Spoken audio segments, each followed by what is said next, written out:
Welcome to another episode of Mutual Funds Sahi Hai presents Smart Nivesh, Sahi Nivesh, partnered by Times Network. I'm Kavita Thaplial, and today we are shifting gears to talk about something that's on many of our minds: buying a car. For most of us, buying a car isn't just a financial decision; it's a personal milestone. What's the smartest way to save, invest, or even borrow for this big ticket purchase? We have two incredible experts with us today to guide us through this exciting journey. In the studio, we have Renuka Kriplani, our car expert, and Lovaii Navlakhi, a seasoned financial expert, joining us virtually. Together, they'll help us understand that buying a car isn't just a purchase, it's a key investment, and how should you plan for it? All right, Lovaii and Renuka, thank you so much for joining in for this very important discussion. And Lovaii, let me begin with you because, let's understand the planning aspect of this particular goal. It's a personal milestone for a lot of people. It's a very important financial goal, an aspirational goal for a few also. So how do we weigh the pros and cons of actually owning your own vehicle? Thank you for having me. I think the most important thing is to understand what is the purpose of that vehicle. Is it something that is going to be utilitarian, or is it something which I want to show off among my friends and family and then say, I've got this jazzy bike or a brand new car with me. So I think first we have to understand what the purpose is. And then obviously, then you look at the money situation. Now, invariably, the planning for this, sometimes I think it's not like a phone where you go into a mall and see a new gadget and pick it up. There is a bit of planning that you probably do for buying a two-wheeler or a car. So in which case you already know what is the type of budgets, what type of loans are available, how much money you'll have to put aside. And I think those are, I would say, the first steps. One really needs to get the basics right. And when we are talking about basics, buying a car or renting a car, we are living in times where rent a car kind of services are really available at very reasonable and affordable prices. So how can one decide basis on the fundamentals that one needs to get right for this particular financial goal? How do we decide that we should be buying a car or renting a car? So I think it depends on your usage, really. If you're someone that is happy to use public transport in general scale, you don't really need a vehicle. Maybe you're a single person. Yeah. You don't have a family. It's just you. It may not be fit for your purpose to actually have the full expense of owning a car, maintaining a car. You have to pay for parking. You have to pay for cleaning. You have to pay for fuel. So there are expenses that you have to pay for insurance. So it adds up, on a yearly. It's not just that buy of a car. So I think you need to take that decision and decide how fit for my purpose is it. You really have to decide what your purpose is. If you're a family person, it probably makes more sense to buy the car because then there's a lot more usage and a lot of different kind of usage. So I think like he said, you have to really decide in your mind, what your purpose is and what your goal is to buy that car. And when we're talking about buying a car, should it be, can it be a second hand? On what criteria, parameters should one decide that? There's pros and cons to buying a second-hand car. So I think, yes, when you buy a second-hand car, you have to very often remember that it's not under warranty. These cars have been used, how good a car you get, how much mileage it's done. So, maintenance can actually be more on a second-hand car. So you have to really take a good decision when you buy a second-hand car. In that sense, it's not bad buying a second-hand car. Maybe it's your first car and you're trying to get used to it. You get something that's a lot cheaper. Okay, the first car can be a second-hand car then, maybe. Yes. You just want to get a hang of it, just see how you feel driving, maybe the distance, etc. Get comfortable, get a small car, get easy with it, and buy something that you're not planning to keep very long term, right? Okay. If you're planning to keep a car long term, it's just better to go in for a new car, spend that little bit more because your car's under warranty, it's easier to maintain, you'll have less hassles with it, you know how the car has been used or not used because you're doing it yourself. So Lovaii, what do you think about it? And also, what should be the definition of long term when we are talking about buying a car? Because people want to upgrade their lifestyle, they want to have new models, Yeah, so I think Renuka mentioned an important piece on lease. So what the lease is doing is that it's not just, yes, it's equivalent to an EMI getting paid, but the good thing many leases is that the maintenance is taken care of by the leasing company. So to that extent, you don't have additional costs. You know, this is the fixed amount that I'm going to pay and use the vehicle, and then I'm not stuck with the same vehicle for very long. I can do 3 years, 4 years, 5 years, and then change that vehicle. It's also possibly in some cases a tax advantage if you are getting it from the company, because that sort of reduces your income that's paid off directly by the company. So it's a good tax planning tool that one can use. I think if you're buying your own car, as Renuka said, I suppose there's a difference between old generation and new generation. The old generation like to keep the cars for 6, 8, 10 years, and even longer. Um, but the newer lot will say, oh, there is this new vehicle, new variant that you want to shift to. So I think you have to keep that in mind, saying what is the cost of that car and what is the cost of replacement of the car when you're planning your finances. Because once you get hooked on to changing a vehicle, say every 2 years or 3 years, it's going to be very difficult for you to say, oh, now this one I am a little tight on my money. I have some other family goal. Let me extend this car for 5, 6 years. That's, from a behavior standpoint, I find that it's very difficult to do that. So keep that in mind before you get on that journey. I think, with what he's saying is you have to decide which bracket, which segment you're in, what kind of car you're looking at. And a lot of companies now offer you a buyback. After 3 years, they will give you the buyback. So you decide that I'm going in for this much EMI. I have budgeted and I've put aside this much money for my car every month. So all they do is they take back the car, you go and you get another model. I mean, everybody's doing it from a Maruti to a Mercedes. So I think there are options now available that weren't before. So it's not like you have to sell your car in the market, then, think, oh, I have to make a new down payment. So there are newer and newer ways of buying cars these days. Right. So, so buyback is one option. But apart from that, how do you make the most of it? Like, when do you buy the car? I mean, you look for offers, you look for packages, you wait during that period of time? Oh, yes. I think there are times of years to buy a car. Exactly, If you decide to buy a car in December, you probably get it this month a lot cheaper, because the rollover to a next year manufacturer date of manufacture means your resale will be better. So you decide. Festive season, you get a lot of discounts. When a model is running out and the new model is coming in, that's the time to look for a car, because you get a lot of discounts on the older variant. So there are times to particularly look for a car and hunt for a good deal on a car. What are people buying actually now these days? People are buying cars like crazy. They're buying just about everything. What kind of model? But I think luxury cars are selling better than they ever had. Yeah, so I think people are seeing a lot of movement in the luxury segment. Even EVs, for that matter, where, the curve has kind of flattened in the regular segment, the luxury segment is still selling. So, Lovaii, now how do we plan? How can you help us understand that mutual funds can really help you build a corpus for a vehicle that you want to buy? Yeah, so I think mutual funds are a very good vehicle for investments for future goals. I think for any goal, whether it is a car, house, whatever that you're sort of seeking to buy, it's a good idea to, if you can plan as much in advance, the better it is, because I can then park aside money which I can, invest with longer term time horizon and therefore get better return. But typically, the approach is that as you're approaching the goal, so let's say I've decided to buy the car in June of 25 or in October of 25, then probably 3, 6 months at least before that, I will start reducing my exposure to equity so that I'm not sort of forced to sell at a time when the market is not good, or I'm not able to take care of the festive offer that is available on the car. So I think that is typically the way to do it. And there are a variety of funds that are available. So you can, if you have a 3-year time horizon before you're going to buy, that money can go into a diversified equity fund.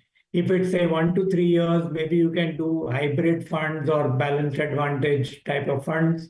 And if it is less than a year, then you start getting into fixed income type of products. Now in fixed income, of course, there's no tax advantage that is there. So people tend to today look at arbitrage funds. If you have a 6 to 9 month horizon, or sorry, 3 to 9 month horizon, and those arbitrage funds are giving us, a good 7% plus type of return. So you are able to at least get better than your savings rate, and you're taxed only at equity taxation.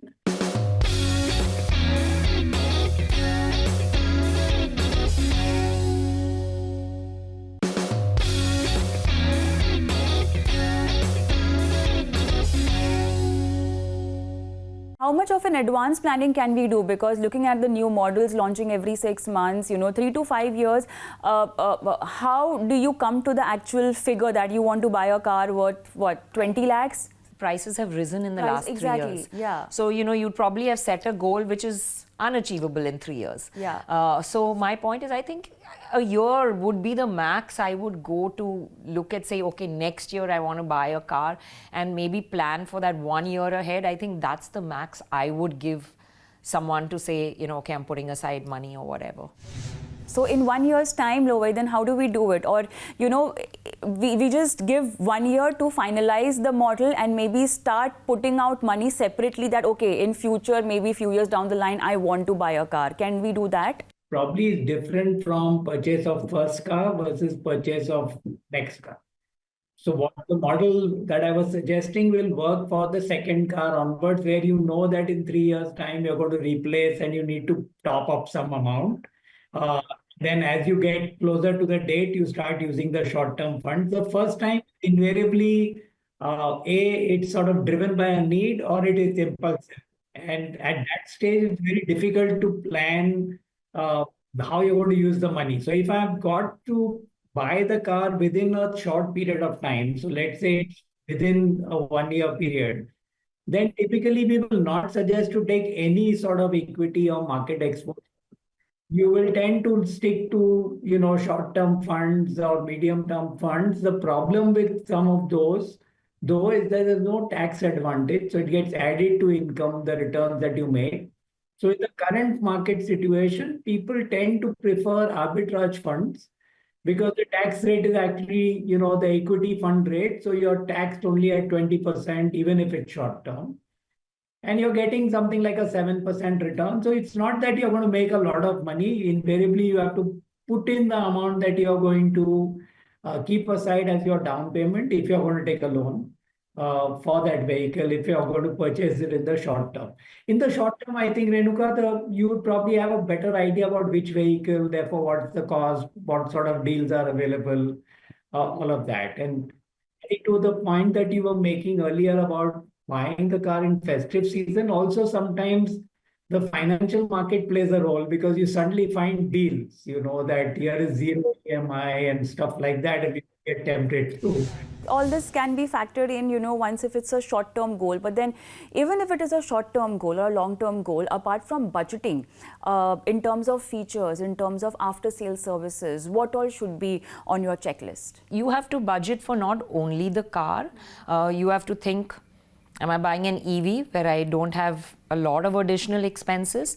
But that also, I would say, makes sense if you're driving a lot. So you have to see your usage pattern. So fuel cost, like he said, maybe a chauffeur cost. A lot of people don't factor in insurance, which is a yearly expense. It's something that you have to renew every year. You don't think about it when you buy the car because you get a deal and the guy, the salesperson tells you this is the deal. But when you go to renew your insurance, then there's confusion. But now there's a lot of new methods of insurance. Like people are doing insurance where it depends on your usage. So if you're not using the car a lot, you can actually pay as you go depending on your mileage. So there are a lot of factors to consider. And I think what really needs to be done is planning, financial planning. You need to know X is my income. Aspirations are many, but you need to decide what will fit in my budget easily and leave me comfortable so that I'm not stressing at the end of the year that, oh, this is an added expense or that is an added expense. So I think you need to really know income versus expenditure, what can I afford, and then look for something in that segment. So Lovaii, now how do we plan on taking a loan then? How do we plan a car loan? So I think today there's a lot of options available, and there are platforms where you can go and choose from where will you get the best sort of loans. So in the digital world, I think that's become a lot easier. You don't only have to go to your bank. Most often, the car dealer will also have a tie-up and will have options available to offer you loans as well. So you can evaluate those and then decide whether the EMI that you're going to pay if you're taking a loan is not going to sort of put a lot of pressure on the cash flow for you. And sometimes you look at only the cash flow for the first 2 or 3 months, and you've forgotten that, oh, now there's going to be an extra cost because your child is going to a school where the fees are going up. And that suddenly comes and hits you, and you say, oh no, now I'm really struggling to make the month-on-month sort of expenditure and the cash flow meet. So I think you have to take that into account before you decide. Obviously, many of the loan companies will communicate a flat rate. That's not really the rate of interest that you're paying. So you have to do a calculation and figure out what is the rate of interest. I think today's time, it's probably in the range of about 10 to 11% for a car loan. But if you're taking a second-hand car, it'd be significantly higher, and so on and so forth. So take that into account. I think, a lot of people, like he said, look at that rate of interest. Yeah. They'll compare, and they'll look at only that rate of interest and say, oh, I'm getting 6%, or I'm getting 8%, or I'm getting 10%, and they go in for the loan based on that. Right. But I think you need to do a little bit more research. Like what? For example, the one thing that comes off the top of my head, if you're buying a Mercedes, say, you've always had that aspiration. I mean, most boys have that aspiration. I want to own a 3-pointed star. You finally, get that raise at job, you have the down payment, you can own it. You'd probably look at a lot of banks, get a great rate, but you forget that Mercedes has their own plan where they allow you things like this, where he spoke of, like if you have a child, you have an expense, they allow you to pause. So for 2 months, you can actually pause your EMI. So I think research is important. Getting deeper than just the interest rate in what you're paying and looking at what are the facilities this will give me beyond just the interest rate. I think that's there for everything now, whether it's insurance, whether it is your car loan, whether it is the initial buy, like what kind of cover am I getting, what kind of extra am I getting in my cover. You actually have to delve into those details more to save your money overall, as opposed to just that initial. We all go for the initial discount, we all go for the initial interest rate, but I think you have to go a lot deeper than that now to be able to save money long term, because it's available actually. So exactly, make the best out of it. There's a variety of things available, a lot of them that I discover along the way when I sometimes get to know, which I don't know exist as well. So it's a lot of research and a lot of actually planning when you've zeroed in on your product to know that, okay, how do I get the best deal possible in this? Asking the right question is important. So, Lovaii, now, since we are talking about festive offers, now to make the most of that, one has to pay within a specific time period. Most of these festive offers are like that. Over here, could you explain us how mutual funds can actually serve to provide liquidity for those payments that might be required, to be made on a short duration?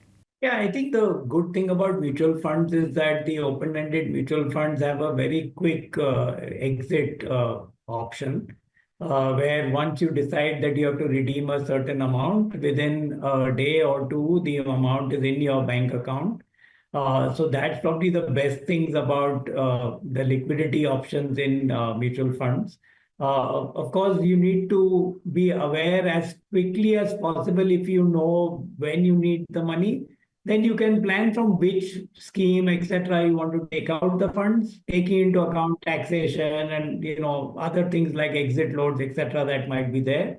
So you have to look at that. But it's as good as having the money in your bank, except that you can't swipe your debit card and spend it. So all right.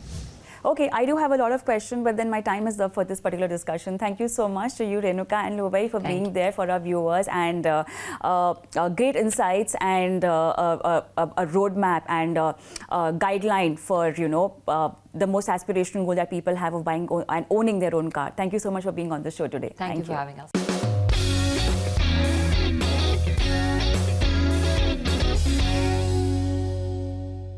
Mutual fund investments are subject to market risks. Read all scheme-related documents carefully.